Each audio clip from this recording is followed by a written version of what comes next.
in the educational sector. Apart from comprehensive rehabilitation of over 300 primary, junior, and senior secondary schools with modern learning tools, Governor Ayade is also constructing the British-Canadian International School in Obudu Council area of the state, as well as the Teachers Continuous Training Institute in Biase to boost high-level manpower training for both students and teachers.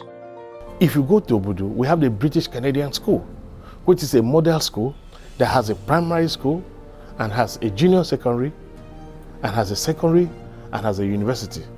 The university, we're processing the final approval, which is dedicated to engineering, medicine, and law only. The intention of these three courses is to ensure that Cross River produces the new fiber of quality of future Nigerians who will do the engineering of Nigeria, who will provide the medicine for this country, who are going to be the legal juggernauts of this country.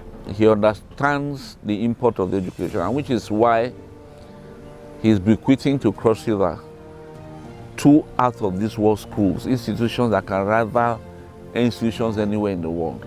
The vision behind the establishment of the Teachers Continuous Training Institute, according to Ayade, is for continuous training and retraining of certified teachers aimed at keeping them abreast with contemporary standard of teaching. For the first time again in Nigeria, and as a professor, with a deputy governor who is also a professor and a former vice chancellor, we came to that understanding that the quality of education is a reflection of the quality of the public schools. 90% of the Nigerian population cannot afford to send their kids and what? To private schools. So the emphasis has to be on public schools. Against that background, we decided to set up a Teachers Continuous Training Institute.